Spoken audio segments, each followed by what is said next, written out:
Salutations and welcome to the Meme Zone. Check the internet lately. The memes. Today, Professor Richard Dawkins is going to tell us about his meme theory. And as a certified meme expert, I believe I am fully qualified to analyse his scientific conclusions. On a serious note, the word meme was originally invented by the professor himself in order to refer to the cultural equivalent of a gene, a self-replicating cultural phenomenon capable of mutation and thus subject to the laws of Darwinian natural selection. We got Meme Mr. Meme here, we got the Meme Master. Make way for the Meme King. Professor Dawkins describes sets of memes that mutually assist in their collective survival, which he calls memeplexes. Honestly, this section in which he describes the evolution of practices using origami boats is the best thing in the whole book. I think it's a fantastic way of showing evolutionary forces in practice in a way that you can easily set up yourself. When the learned professor is writing about evolution, his deep natural understanding and passion for the subject are on full display, and his writing is definitely at its absolute best. Anyway, now it's time to destroy his argument. While the meme theory may possess explanatory power over the development of changes in ideas generally speaking, including the change of religions over time, one encounters massive problems when attempting to use it as an explanation for the origin and spread of many specific traditional religious ideas and practices. The reason for this is that many of these ideas don't propagate like memes, but instead spontaneously emerge in every environment over and over again, such that they maintain a persistent presence all over the world, even in places and times where teaching them is punishable by death. Take the teaching of transmigration.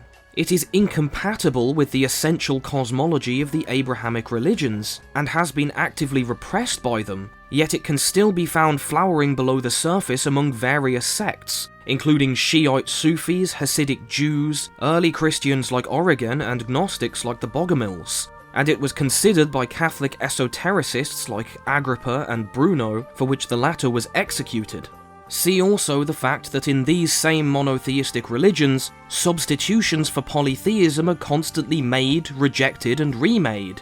Catholics worshipping Mary, Muslims praying at the shrines of saints, Jews worshipping the different emanations of God in Kabbalah, Christian and Muslim astrologers and magicians praying to the spirits of the planets, etc. It appears that certain specific religious ideas are constant, stable, and persistent in every conceivable memeplex, and that they will re-emerge decades or centuries after they are intentionally stamped out. This severely damages the memetic theory of religion unless it can be separately accounted for. The simplest explanation is that humans consistently encounter phenomena, whether they are real or merely apparent, that generate these beliefs. All that being said, the meme theory is a perfectly sensible model for the development of cultural ideas over time, including the outward forms manifested by traditions. One can easily see such incorporations, such as in the Aeneid, where Virgil gives the Trojans weapons of steel, which are not found in the Iliad or Odyssey as they only became widely used long after the time of Homer.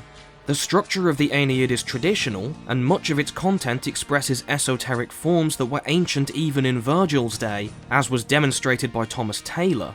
The addition of steel is entirely outward, a meme of the Iron Age, and if a poem had been composed today, it would be just as traditional even if the Trojans were outfitted with SA-80s.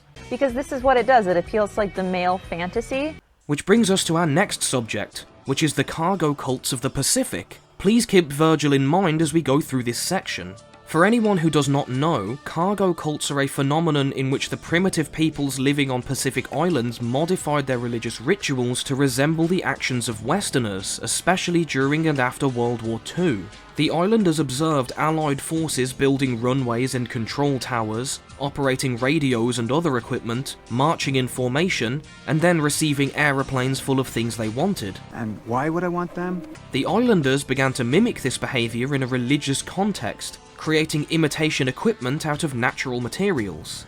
Professor Dawkins expects us to think of this behaviour as silly and bizarre, and then to apply that attitude retroactively to our own ceremonies. But the only reason we imagine these things to be ridiculous is because they involve modern inventions, for which we hold no cultural respect. This is no different whatsoever from a Western ritual involving the use of a blunt ceremonial sword, or opening Her Majesty's Parliament with a golden mace. If Parliament were opened with a golden machine gun, everyone except maybe some Americans would think it very silly. Dawkins is playing on this apparent silliness instead of giving a coherent explanation as to why we should think the actions of the cargo cults are actually wrong. This is an appeal to emotion, a logical fallacy. In order to bridge this cultural gap in a way a proper Englishman can understand, I'd like to point out the Prince Philip movement of Vanuatu. The people of Tanna Island observed colonial British soldiers holding ceremonies in honour of Her Majesty the Queen, and noticed that she matched the description of a powerful foreign woman from a distant land to whom one of their deities was supposed to be married. As a result of this, they believed His Royal Highness Prince Philip, the Duke of Edinburgh, was an incarnation of that same spirit. Since then, the people of the island have developed a profound veneration for the British royal family, who have visited the island and exchanged gifts with the natives. Now, a traditional monarchy is a sacred institution tied intimately with the culture and heritage of a nation. If you live in a monarchy and aren't an absolute bugman, you understand exactly what I mean. In this case, the cargo cult has developed around something that is already great and venerable to us, and our attitude to it has completely changed. Vanuatu is based and purple-pilled. Now that this tangent has exhausted itself, the professor would like to apply his meme theory to the development of human morality. He says that there are religious people who say that it is impossible to be morally good without believing in God. That is true, but if you go looking, you can find people who are willing to say absolutely anything, no matter how ridiculous, with total conviction. By the way, did you know that the sun is a fake hologram made by NASA to hide the planet Nibiru, on which they're building a transmitter that beams communist propaganda into the secret brain chips in everyone's heads? To give context for this section, Professor Dawkins presents us with messages that he and people he knows have received from strangers on the internet. You've definitely got some nerve. I'd like to take a knife, gut you fools, and scream with joy as your insides spill out in front of you. Hello, cheese-eating scumbags. There are way more of us Christians than you losers. Satan-worshipping scum. Please die and go to hell. I hope you get a painful disease like rectal cancer and die a slow, painful death, so that you can meet your god, Satan. Welcome to the internet, Professor Dawkins. I get communications like that all the time, including from people who don't know who I am. Multiple times in this segment, Dawkins tries to establish a relationship between the malice of these internet messages and the religion the messengers practice. This is called selection bias, something a scientist is supposed to be acutely aware of. For my own part, the most notable time I got a message resembling the first one presented here, the messenger was a materialist atheist. They will breathe really heavy and start typing on the keyboard really fast.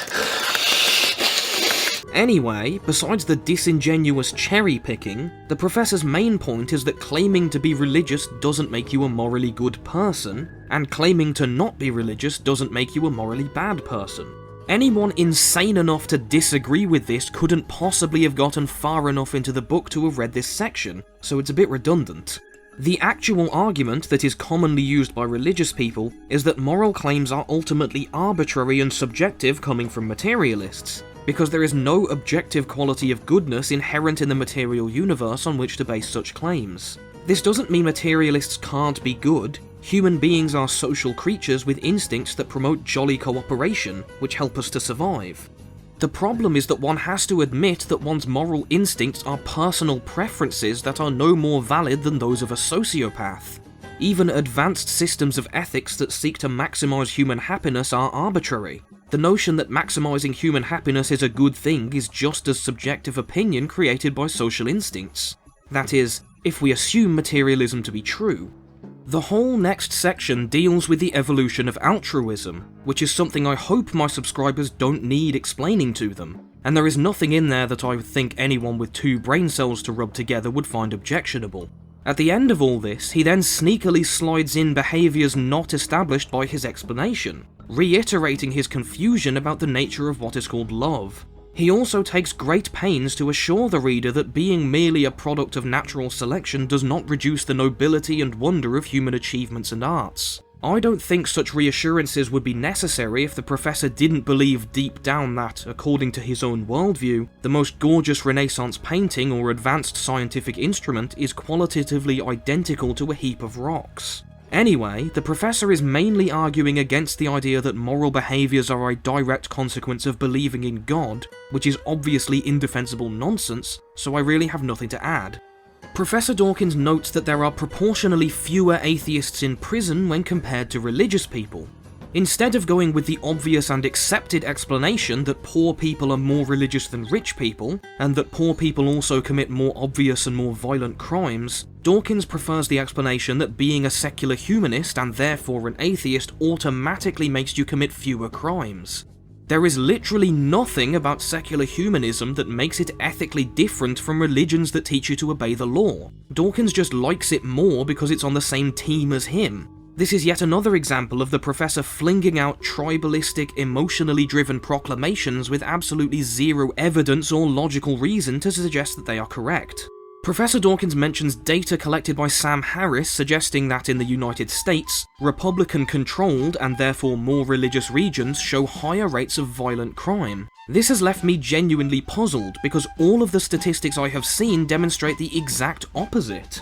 As of 2015, of the 20 most violent crime-ridden cities in the United States, 16 of them were controlled by Democrats and only 4 by Republicans, with the most violent by far being the notorious Democratic stronghold of Detroit.